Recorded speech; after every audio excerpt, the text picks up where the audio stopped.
దేవుని ఆరాధించడానికి ముందుగా ఆరాధన వర్తమానం వినడానికి దేవుడు మనకు గొప్ప అవకాశం ఇచ్చాడు.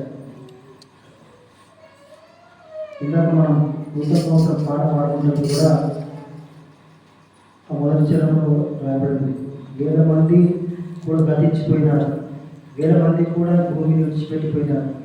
నిజంగా మనం ఎంత ధన్యులం అంటే ఈ రోజున దేవుని సన్నిధిలో కూర్చొని ఆయన మాటలు వినడానికి గొప్ప తరుణాన్ని ఇచ్చాడు. నీకు నాకు ఎంత గొప్ప తరుణం అంటే మన పాపాలను కూడా గుర్తు చేశాడు.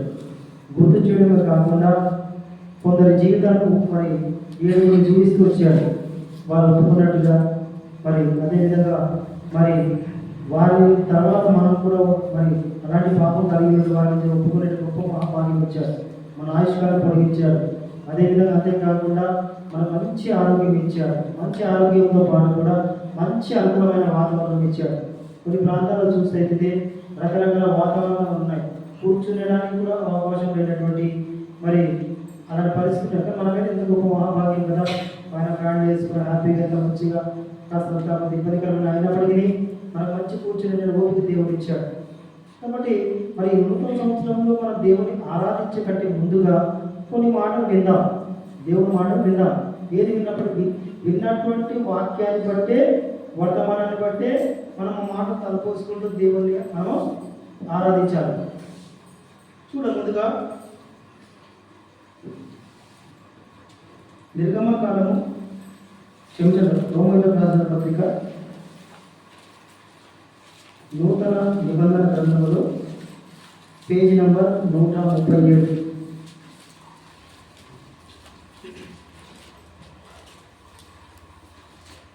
6వ అధ్యాయము 6వ వచనం. మనకు శక్తి అంతా కూడా తీసుకొని గట్టిగా బిగ్గరగా చదువుతాం. దీంట్లో మనం మూలాంశం తీసుకుందాం. అంత చదువుకుందాం, మూలాంశం తీసుకుందాం. మనం ఆరాధించడానికి ముందుగా మనం ఏం చేద్దామంటే ఈ మాట చదువుకొని వాక్యంలోకి వెళ్ళి వాక్యానుసారంగా తలపోసుకొని ఆయన ఆరాధిద్దాం. సరే, అందరం మీకు కలిసి చదువుకుందాం. రోమీయులకు రాసిన పత్రిక 6వ అధ్యాయం 6వ వచనం. ఏమనగా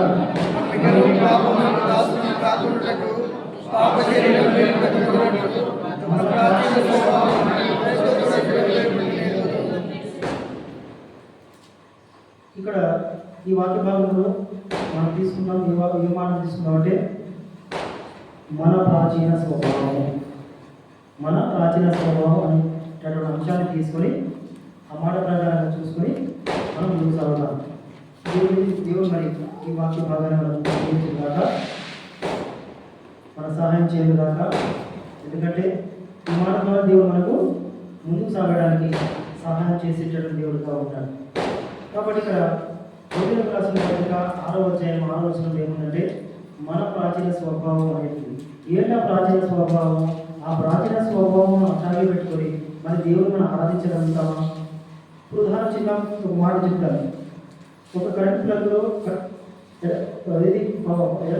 విద్యుత్ సరఫరా అవుతుంది. విద్యుత్ సరఫరా అవుతున్నప్పుడు మనం తడిపడంతో కానీ మనం తడిచిపోయి అలాగే వైపు పట్టుకోగలుగుతామా? పట్టుకోలేము. ఎందుకు? షార్ట్ కొడుతుంది, లేదా మన ప్రాణాపాయం ఉంది.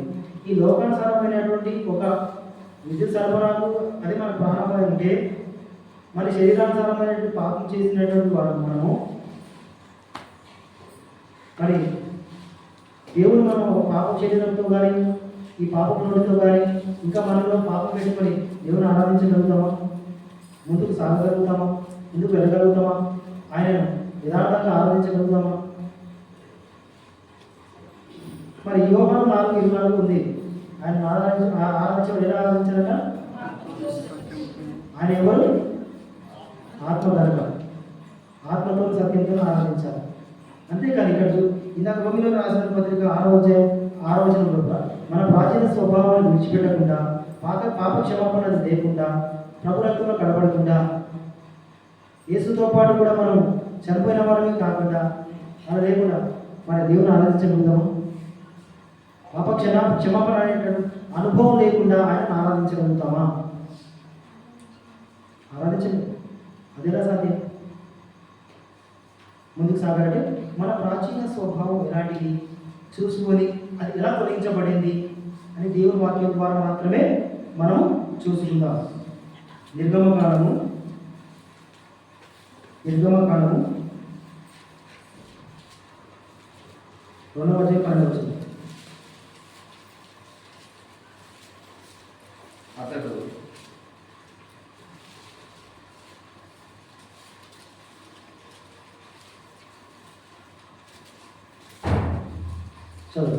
అతడు ఇటు తిరిగి చూసి ఎవడనూ లేకపోగా ఆ ఐగుప్తీయుడిని చంపి ఇసుకలో వాణ్ణి ఒక వ్యక్తి హంతకుడుగా కనపడుతున్నాడు.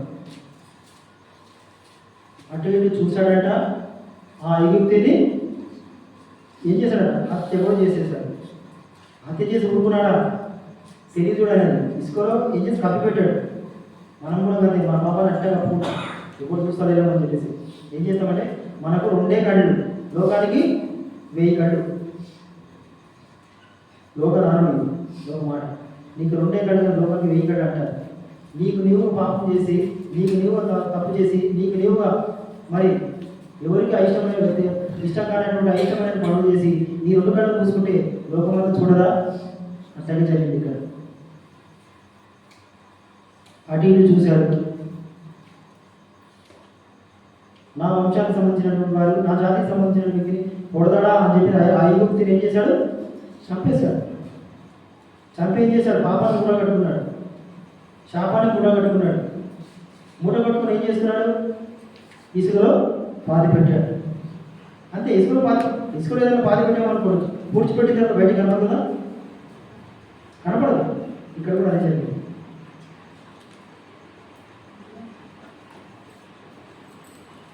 ఎవరు చేసింది మాట? ఈ పని చేసింది ఎవరు? మోషే ఏం చేశాడు? మన మోసకి దేవుడు మంచి పేరు ఇచ్చాడు, మిక్కిలి. అదే ఇక్కడ మాట్లాడు కదా, చంపిస్తున్నాడు కదా. మరి మిక్కిలి స్వాతంత్రం ఎట్లయినాడు?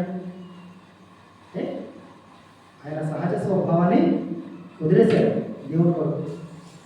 దేవుని తెలుసుకున్న తర్వాత సహజ స్వభావాన్ని, శరీర స్వభావాన్ని, మానవ స్వభావాన్ని వదిలేశాడు, త్యజించాడు పూర్తిగా. మరి మనం త్యజించామా? ఈరోజు ఆరాధన ముందే సిద్ధపడుతున్నాం.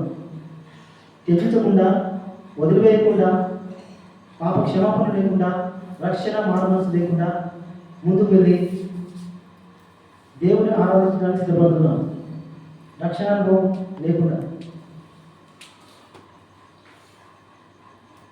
కానీ ఇక్కడ మోషే పెరిగి పెద్దవాడు కదా, యవనస్తుడిగా ఉన్నాడు, పెరిగి పెద్దవాడు అవుతున్నాడు. మంచి శరీరం పుష్టి వచ్చింది, బలం వచ్చింది. ఐగుప్తీయుడు ఇద్దరు పోటాడుతూ ఉంటే పోయాడు. మా హెబ్రీయుడు నువ్వు కొడతావా? నీకెంత ధైర్యం? నువ్వు మావాడిని కొడతావా? అటు చూశాడు. ఏం చేశాడు? చంపేశాడు. చంపిన తర్వాత ఎక్కడ పాతి పెట్టాడు? ఇసుకలో పాతి పెట్టాడు. ఇది మోసం చేసిన పాపం, మోసం చేసినట్టు తప్పు.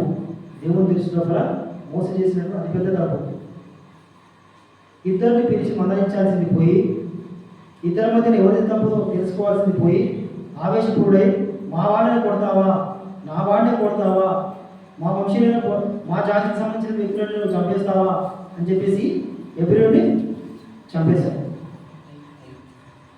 క్షమించండి, ఐగుప్తుని చంపేశాడు.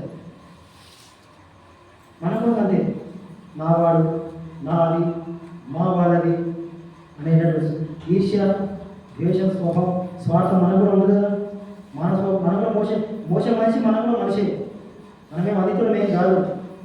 అయితే మోస ఇక్కడ దేవుని దృష్టిలో పాపం చేసినప్పుడు మనం కనపడుతూ వస్తున్నారు. ఇక్కడ ఈ భాగాన్ని ఎందుకు తీసుకుంటే మనం కూడా ఒకప్పుడు అలాంటి ఆవేశపరులమే. ఆవేశంతో తీసుకున్నటువంటి నిర్ణయాల కారణంగా అనర్థాలు జరుగుతున్నాయి. మరి మోస తీసుకున్న నిర్ణయం కన్నా ఒక అనర్థమే జరిగింది, ఒక ప్రాణం అయిపోయింది కదా.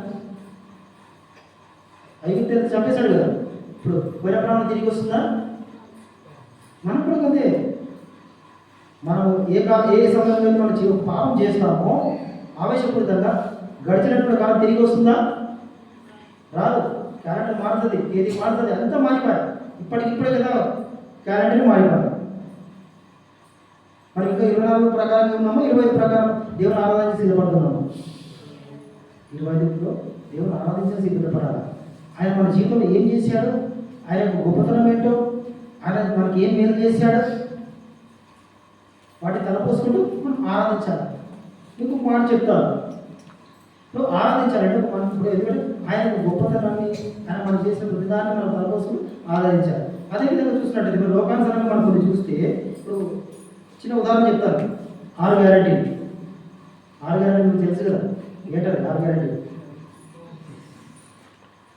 లోకానుసారమైనటువంటి ఒక వ్యక్తి తన ఇంట్లో తన సొమ్ము, తన జేబు నుంచి సొమ్ము, తన ఆస్తితో మనకు రాజించినట్టు మనం సంబరాలు చేసుకుంటాం. లక్షలు ఖర్చు పెట్టి వేదికల పైన అనేక రకాల ప్రసంగాలు చేస్తారు, దాని సంబరాలు చేసుకుంటాం, రకరకాలు చేస్తాం. అది లోకానుసారం. ఇది మనం ఎంతో పైకి ఎత్తుతాం. ఆహా మావాడిట ఈ వాడిట వాడట అంటే అది జీవం కూడా దేవుడు అండి. ఆయన చేసినట్టు మేము ఎందుకంటే కళ్ళు కూర్చొని ఆయన ఆరాధించాలి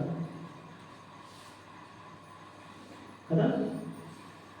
ఇక్కడ మోసే విషయం చూస్తే, మోస అంటే మోస చేసినట్టు మంచి పాపం మోస చూపిస్తూ వస్తుంటారు. ఆయన ఒక అంతకుడుగా అనిపిస్తూ వస్తుంటారు. ఎవరు కూడా క్షమించలేనట్టు గొప్ప పాపం చేశాడు. ఇప్పుడు మోసే వెళ్ళి నేను ఒకటి హత్య చేశానండి అంటే, మోసే చాలా గొప్ప పని చేశారా, శభాష చెప్పేశారని తీసుకుపోయి చక్రవర్తి చేశారా, ఉరి శిక్ష విధిస్తారా? ఉరి శిక్షకు అర్హుడైనటువంటి నేరం చేశాడు. ఎందుకంటే వీళ్ళు ఇంకా భూమి మీద బ్రతికిస్తే ఇంకెంతమంది చంపుతాడు కాబట్టి, ఇప్పుడు మన మధ్యలో ఒక పులి వచ్చింది, అబ్బా ఎంత మంచిగా వచ్చిందంటే దానికి ఎదురుపడతామా, దాన్ని తీసుకుపోయి బోన్లో బంధిస్తాం. ఎందుకు బంధిస్తాం? బోన్లు ఉంటే అందరినీ తినేస్తారు కాబట్టి. అట్టా ఒక హంతకుడుగా ముద్రపడినటువంటి వ్యక్తి, హంతకుడుగా మిగిలిపోయినటువంటి వ్యక్తి, హంతకుడుగా నిరూపబడిన వ్యక్తి మరి చట్టం దృష్టిలో కూడా పట్టుబడితే అతనికి ఉరి శిక్ష విధిస్తారు. మరి ఉరి శిక్షను ఎవరు తప్పించగలరు? ఎవరు తప్పించగలుగుతారు?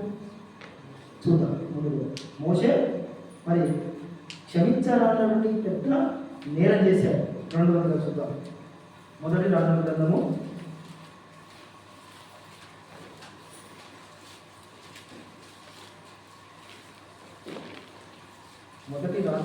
11వ అధ్యాయం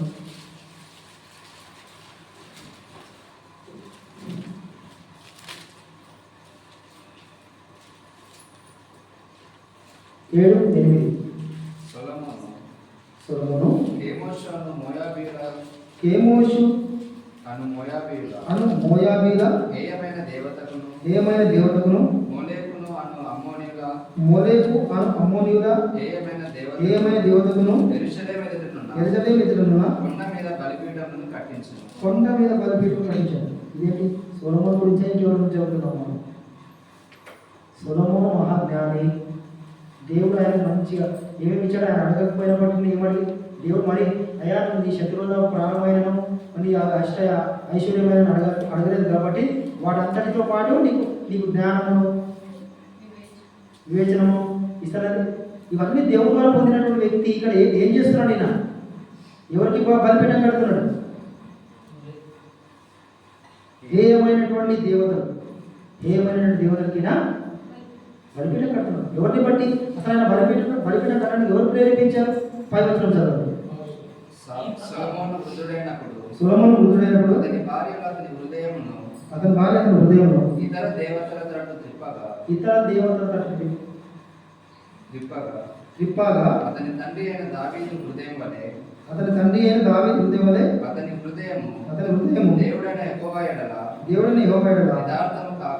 యథార్థము. తండ్రికి కొడుకు మధ్య ఉండేటటువంటి డిఫరెన్స్ దేవుడు చెప్తున్నాడు. దావీదులాగా యథార్థ హృదయంతో లేడినా దావీదు మొదట అక్కడ పాపాలు చేసుకుంటూ వచ్చాడు. ఇందాక మనం ఒప్పుకోలో చూసాం కదా, సాతాను ప్రేరేపించినప్పుడు ఇజ్రాయెల్ ప్రజలను లెక్కించడం సిద్ధపడ్డప్పుడు అక్కడ పాపం చేశాడు. దాని తర్వాత ఒక స్త్రీని చూశాడు. అది ఆ విషయంలో అది ఆదిలో తను చేసిన పాపమే కదా. అయితే తనకు తాను పశ్చాత్తాపడి తిరిగి దేవుడి వైపు వచ్చినాడు. అట్ట లేడు సొలొమోను అని చెప్పేసి దేవుడు మాట్లాడుతూ పశ్చాత్తాపడడానికి అవకాశం వచ్చినప్పటికీ ఎవరిని బట్టి సొలొమోను పాపంలో పడిపోయాడు? ఎవరిని బట్టి పాపంలో పడిపోయాడు?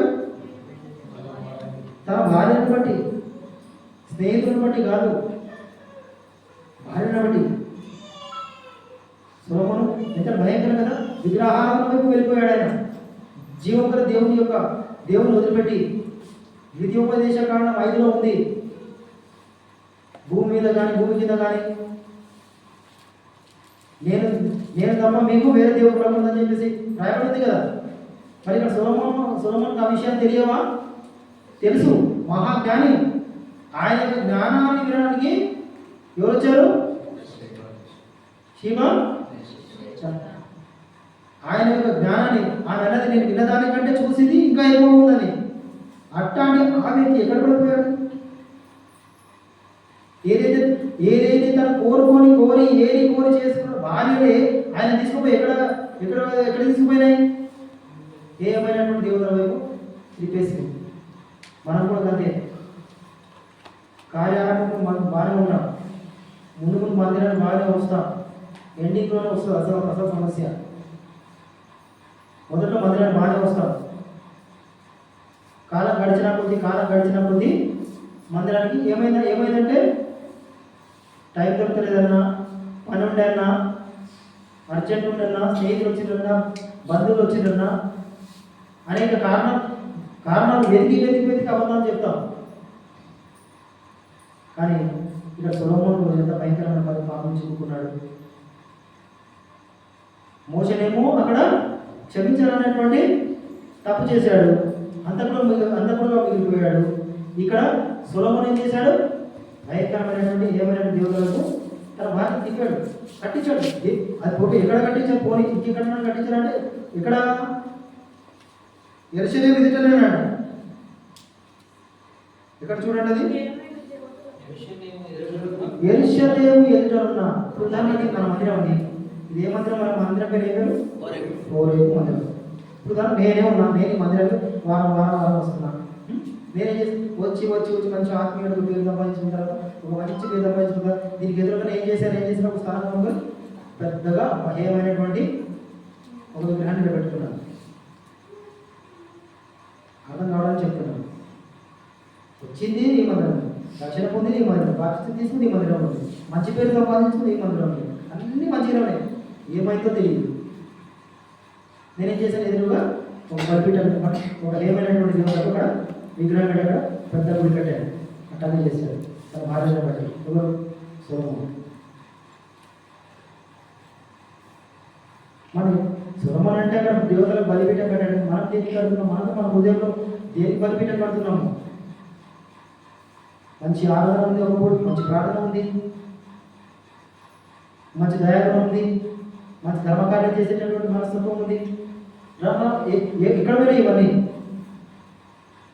కాలక్రమాన్ని ఇవన్నీ ఎక్కడ పోయినాయి? రాను భక్తి పెరగాలి కానీ, ఆత్మను సంపాదించే వ్యక్తిగా ఇంకా బలంగా పనిచేయాలి కానీ, అవి అలా కాకుండా, అలా చేయకుండా మనం ఏం చేస్తున్నాం? సొలొమోను పరిస్థితి ఎంత భయంకరం. మొదట బాగానే ఉన్నాడు, దావీదులాగా చేయలేదని చెప్పి స్వయాన వాక్యం రాబడింది. దావీదు వలె నడుచుకోలేదు, పూర్తిగా పాపాన్ని దాసోహమైనాడు భార్యను బట్టి. ఇక్కడ నేను మీకు కొద్దిగా చెప్పాలనుకుంటున్నాను. ఎందుకంటే ఏదన్నా కూడా మనం ఏ పని చేసినా కూడా ప్రార్థనాపూర్వకంగానే చేయాలి. దేవదాసులతో సంప్రదించాకే మనం నిర్ణయం తీసుకోవాలి. సొంతంగా నిర్ణయం తీసుకుంటే ఇలాగే ఉంటాయి. సొలొమోను లాగా మనం పడిపోయే స్థితిలో ఉంటాం. పాపంలోకి వెళ్ళి పూర్తిగా అవును మనం ఆరాధించినప్పుడు అవును ప్రభా, నేను కూడా నా జీవితం అనేక రకమైన నుండి విగ్రహాలు కలిగిన వ్యక్తినే, నేను కూడా ఒకప్పుడు మోసలాగా ఆవేశపడుతుండే, ఇతరులను చంపాలనేటువంటి ఆవేశపూరితమైనటువంటి వ్యక్తినే అని ఆరాధనలో అటు తలను తీసుకుని ఆరాధించాలి. మరి సొలొమోను పరిస్థితి ఎంత భయంకరంగా ఇచ్చాడు. ఒకసారి ఆలోచన చదువు, ఇంకో భాగం వెళ్దాం. చూడండి, ఒకటి చదువు ఒకసారి 6 భాగం. ఈ ప్రకారం సొలొమోను యెహోవా దృష్టికి చెడునడత నడిచి తండ్రి దావీదు అనుసరించినట్లు యథార్థ చాలా చెడు నడత నడిచినటువంటి సొలొమోను. చెడు నడత నడిచినటువంటి సొలొమోను మూడో వ్యక్తిగా ఎవరు? చెడు నడత నడిచినటువంటి సొలొమోను. మూడో అంశం చూస్తున్నాం. యోనా గ్రంథము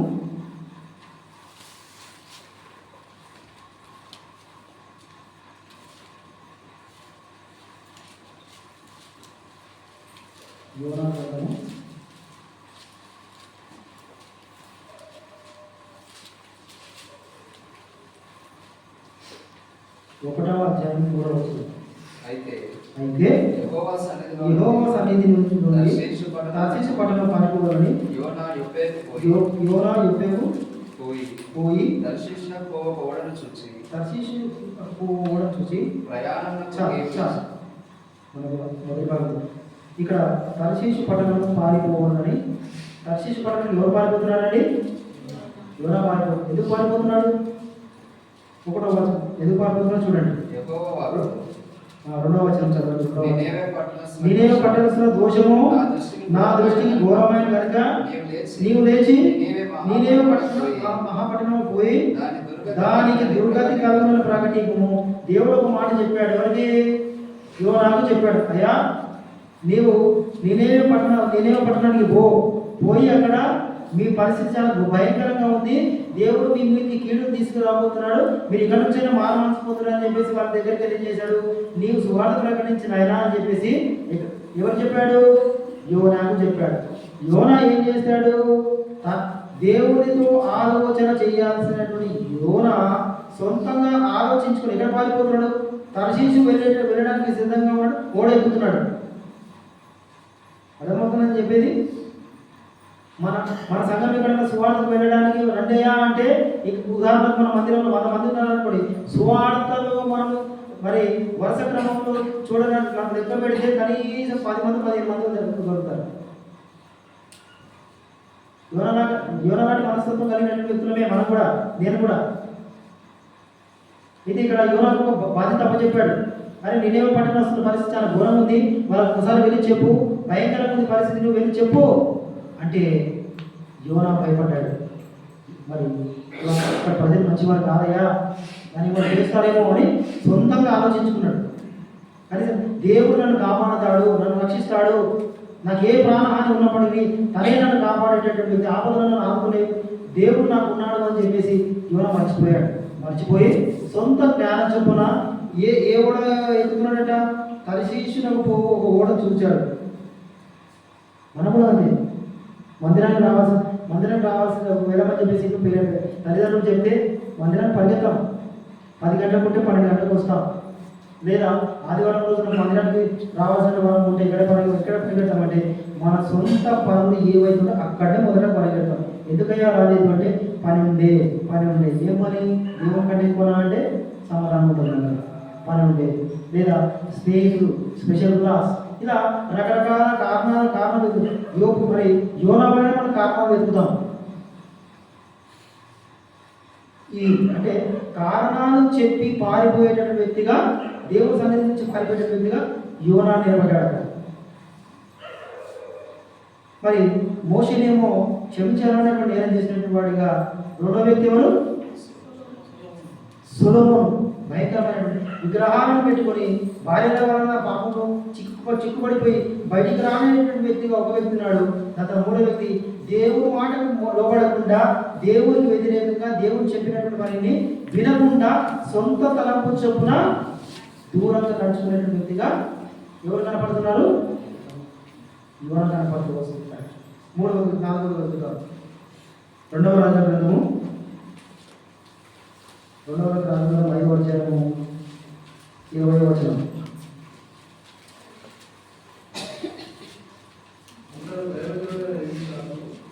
అంతటా దైవజనుడు ఎలీషా సేవకుడు గెహాజీ సిరియనులైన ఈ నయమాను తీసుకుని వచ్చిన వాడిని అంగీకరించడం నా యజమానుడికి మనసు లేకపోయింది, కానీ యెహోవా జీవముతోడు నేను పరిగెత్తుకొని పోయి అతను కలుసుకొని అతని యొక్క ఏదైనా తీసుకుంటున్నాను అనుకుని ఇక్కడ ఇంకో వ్యక్తి కనపడతాడు, గేహాజీ. గేహాజీ ఒక ప్రవక్త అయినటువంటి ఎలీషా పక్కన ఉండి దేవుడు చేసేటటువంటి గొప్ప కార్యాలను కళ్ళారా చూస్తూ కూడా భయం లేకుండా తన స్వనీతి చొప్పున లోకానుసారమైనటువంటి కొంత ఆశించేటటువంటి వ్యక్తి గేహాజీ కనబడుతూ వస్తున్నాడు. అది కూడా ఎట్లా? సైలెంట్గా వెళ్ళి మరి నయమాన దగ్గరికి వెళ్ళి, అయ్యా మరి ఆ వస్తువు నాకు ఇవ్వని అడిగాడా? ఏం మాట్లాడుతున్నాడు? యెహోవా జీవము తోడు అని మాట్లాడుతున్నాడు. యెహోవా జీవము ఒట్టు పెట్టుకుంటాడు ఆయన. మనం కూడా అంతే, అవసరానికి ఎన్నో అబద్ధాలు ఆడతాం, ఎన్నో ఒట్లు పెట్టుకుంటాం. బైబిల్ పెట్టుకుని బైబిల్ మీద ఒట్టు, దేవుని మీద ఒట్టు, మా అమ్మ మీద ఒట్టు, మా తాత మీద ఒట్టు అని వాళ్ళు ఏమన్నా బైబిల్ ఏం చదివిస్తే అవునంటే అవును, కాదంటే కాదంటే. ఈ పెద్ద మనిషి చూడు, న్యాయమానం చెప్పినటువంటి ఆ బహుమానాలను ఆశపడి లోకానుసారమైనటువంటి అవే కాదు నన్ను రక్షిస్తాయి, నన్ను కాపాడితే నాకు అవసరం అనుకొని వాటి కోసం మనకి పెడుతున్నాడు న్యాయమానం. మనం కూడా అలాంటివి కోరుకోవాలి సొంతంగా.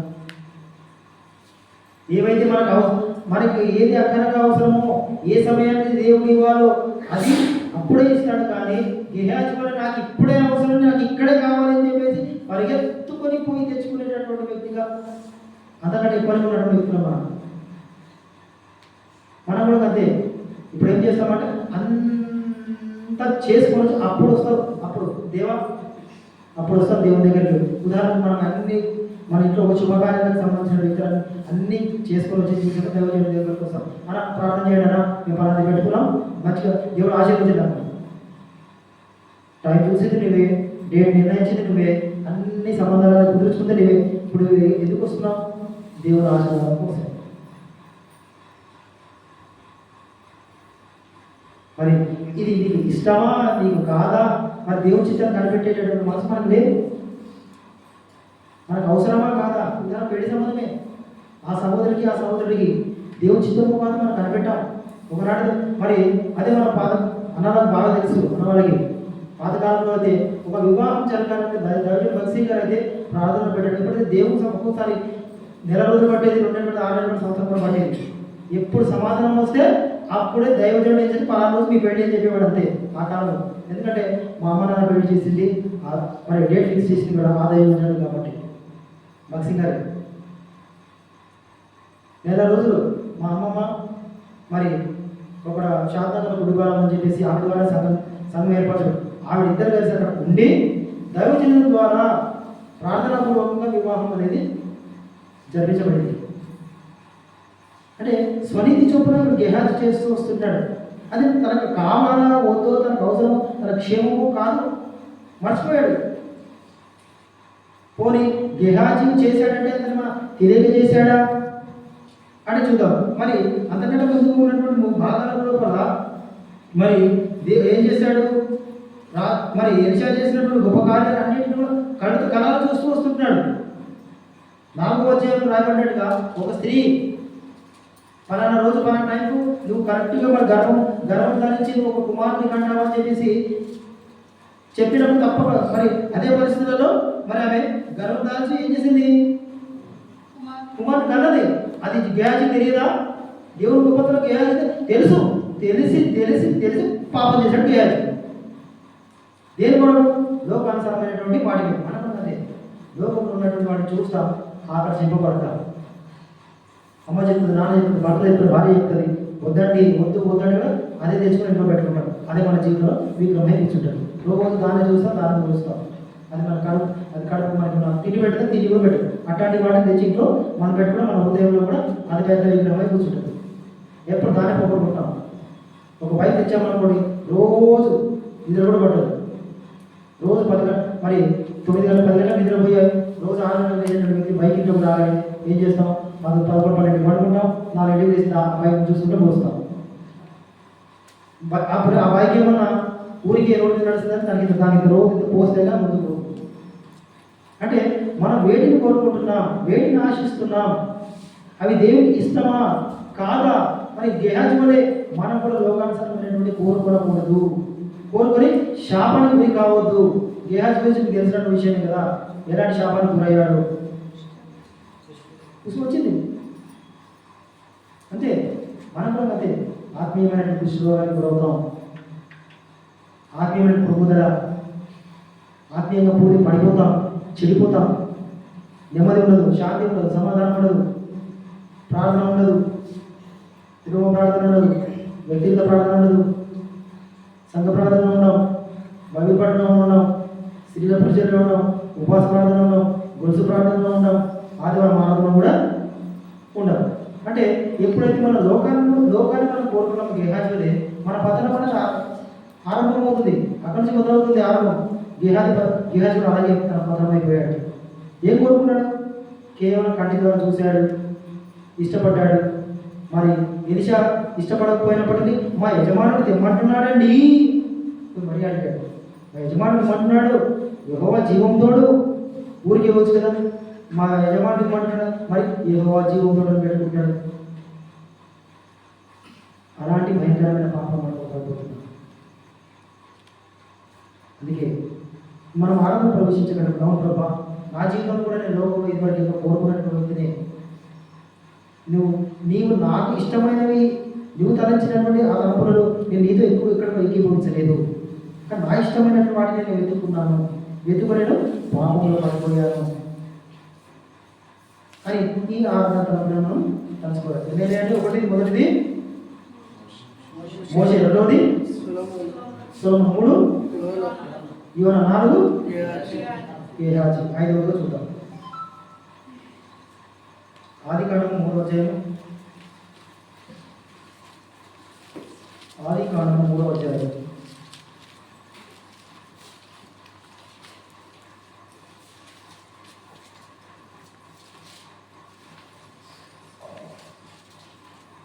6వ వచనం. స్త్రీ ఆ వృక్షము ఆహారమునకు మంచి దీవు, కన్నులకు అందమైన దీవు, వివేకమిచ్చు రమ్యమైన చూచినప్పుడు ఆమె దాని ఫలములలో కొన్ని తీసుకొని తిని తనతో పాటు తన భర్తకు ఇచ్చెను, అతడు కూడా తినెను. ఇక్కడ మరొక వ్యక్తి కనపడుతూ వస్తున్నాడు, పాపంలో పడిపోయినటువంటి వ్యక్తి. ఎవరు ఆమె? అవ్వ. అయితే ఈ అవ్వ ఎట్లా మోసపరచబడింది అనేటువంటి నాకు చిన్ననాటి మనం చూసుకున్నాం కదా. ఏదో తోటలో ఉన్నటువంటి, ఏ విధంగా అయితే ఏదో తోటలో వాళ్ళిద్దరిని పెట్టినప్పుడు, ఆదాము ఉన్నప్పుడు ఏదో తోటలోకి ఒక పాము వచ్చి పాము వాళ్ళని ఏ రకంగా మోసం చేస్తున్నది చిన్ననాటి నుంచి మనం చదువుకున్నాం. ఇక్కడ అవ్వ వారి యొక్క పతనం అనేది ఏ రకంగా ఏంటంటే ఆ సర్పము సాధారణ సర్పరూపంగా వచ్చి అవ్వను పట్టుతుంది. ఆదాము చాలా గట్టివాడు, దేనికి లొంగేటటువంటి వ్యక్తి కాదు, భయపడే వ్యక్తి కాదు. నువ్వెన్ని చెప్పు, నువ్వెన్ని మభ్యపెట్టు, ప్రలోభపెట్టు, వేటికి కూడా లొంగేటటువంటి వ్యక్తి కాదు. అది గ్రహించినటువంటి ఆ సర్పము మెల్లిగా ఆమె దగ్గరికి వచ్చి ఏం చేసింది? అవ్వా, మీ దేవుడు ఎంత స్వార్థపడు తెలుసా అంటే, దేవుడు స్వార్థపడ్డాడు. నిజమా? నేను నమ్మను అంటే ఏమన్నది? నిజం. నేను ఒక మాట చెప్తాను విన్నావా, ఈ తోటలో ఉన్న పంట అన్ని తినమన్నాడు. తినమన్నాడు. ఆ ఒక్క పంట ఎందుకు తినొద్దన్నాడు? అవును కదా, అప్పుడు వచ్చినావు. అవును కదా, ఆ ఒక్క పంట ఎందుకు తినొద్దన్నాడు? నేను చెప్తాను, ఎందుకంటే మీరు పంట తినడానికి మీరు కూడా దేవుడితో లాగా దేవుడు కూడా అవుతారని చెప్పేసి ఆ మాట అనగానే ఆశ పుట్టింది. ఆశ పుట్టగానే ఏం చేసింది? నిజమా అంటే నిజమే అని సర్పం చెప్పినప్పుడు ఆ పండు ఏం చేసింది? అవ్వ తిని తాను చెడిపోయింది. కానీ ఇప్పుడు ఎవరి దగ్గరకు వచ్చింది? ఆదాము దగ్గరకు వచ్చింది. ఆదాము దగ్గరకు వచ్చినప్పుడు అప్పుడు వాళ్ళ కళ్ళు తెరవబడ్డాయి. అప్పుడు కళ్ళు. అయితే సాతాను ఎంత తెలివిగా మాట్లాడింది చూడండి. 4వ వచనంలో చూడండి. అందుకు సర్పము మీరు చావనే చావరు. ఇప్పుడు సాతాను వాళ్ళని ఎట్లా మోసం చేస్తాడు? మీరు చావని చావరు అంటే వాళ్ళ చావు పెట్టకుండా దేవుడు అసలు వాళ్ళకి మొదట మరణం అనేది లేదు. పాపమే చేయడానికి మరణం ఎక్కడిది? ఆ విషయంలో మర్చిపోయారు. మరణం లేకుండా వాళ్ళు తోటలు పెడితే వాళ్ళు ఏం చేశారు? పాపం చేసి మరణాన్ని తెచ్చుకున్నారు. సాధారణ కావాల్సింది అదే కదా. మనం కూడా అంతే. కుదురా బాబు, అది పుట్టకండిరా, పోకండిరా, వెళ్ళకండిరా, రండిరా, మరి సకాలంలో మందిరానికి రెగ్యులర్ మనం వింటామా? ఏం కాదు, ఒక పూట లేకపోతే టీవీలో చూస్తాం, మొబైల్ చూస్తాం, లైవ్ చూస్తే అయిపోతుంది. మనం టెక్నాలజీ పెరిగింది కదా, టెక్నాలజీ పెరిగింది. మందిరానికి పోకుండా కూడా ఫోన్లో చూస్తే నడుస్తుంది. మన టీవీలో మనం ఫోన్ వాట్సాప్ పెట్టుకుని సరిపోతుంది కదా.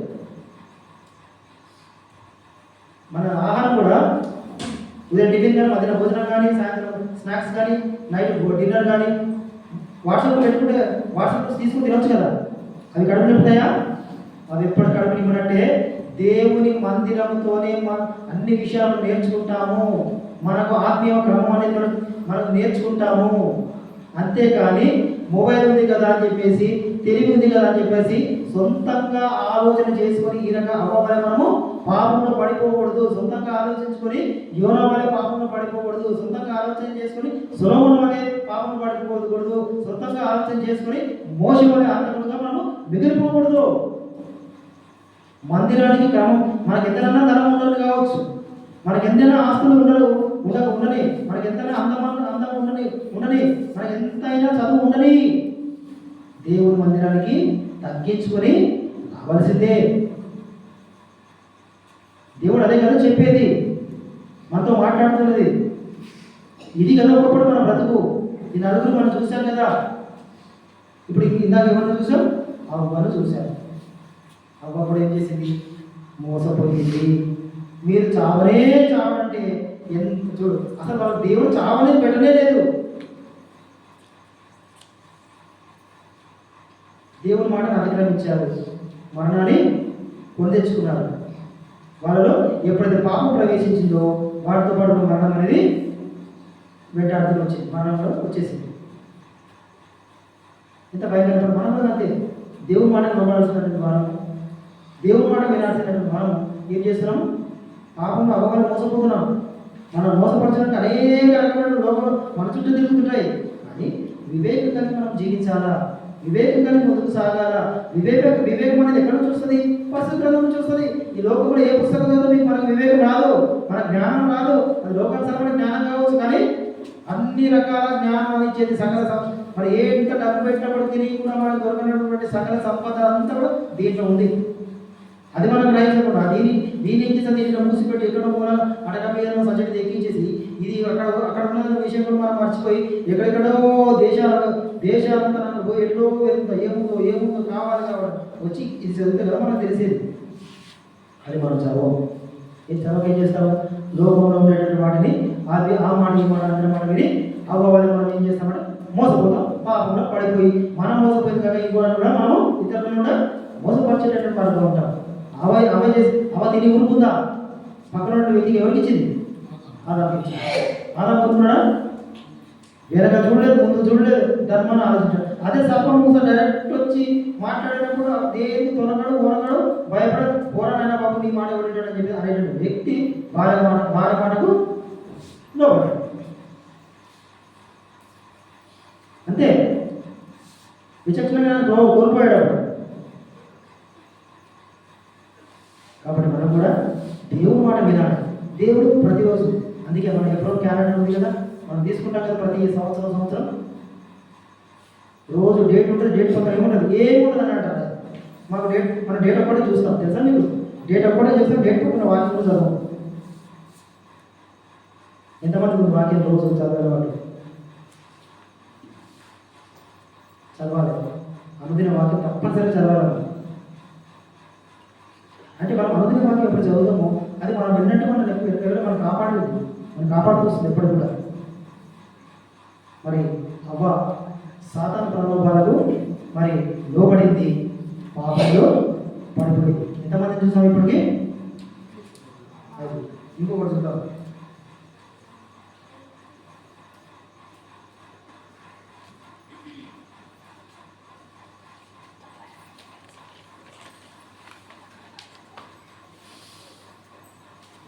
ఇదే మొత్తం ఇంకోటి చూద్దాం. సరే, 5 కదా. ఇప్పుడు రోమియోకు రాసిన పత్రిక చాలు 5 సార్లు. రోమియోకు రాసిన పత్రిక 6వ అధ్యాయము 18వ వచనం.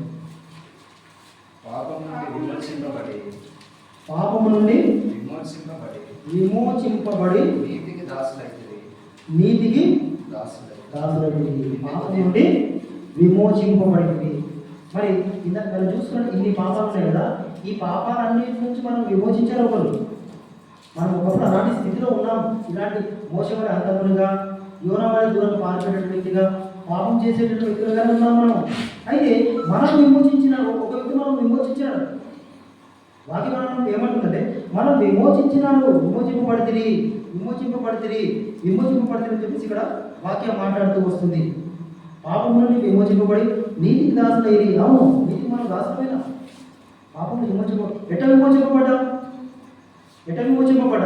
ఎఫెసీయులకు రాసినటువంటి పత్రిక, ఎఫెసీయులకు రాసినటువంటి పత్రిక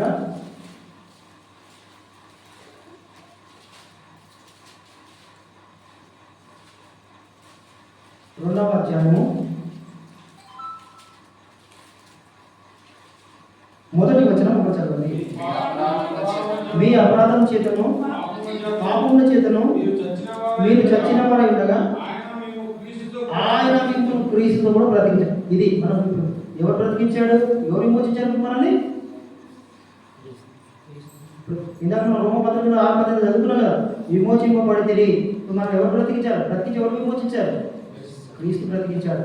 అంటే మనం ఈ రకమైనటువంటి పాపంతో ఉన్నప్పుడు, పాపం చేసినవాడు దేనికి పాత్రుడు?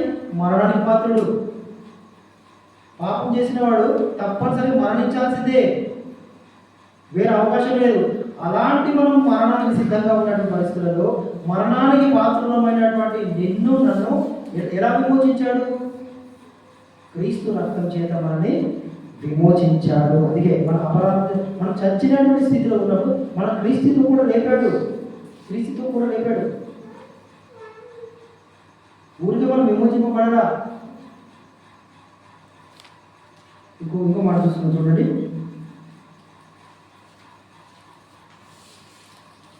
పేతురు రాసినటువంటి మొదటి పత్రిక 1వ అధ్యాయము 19వ వచనం.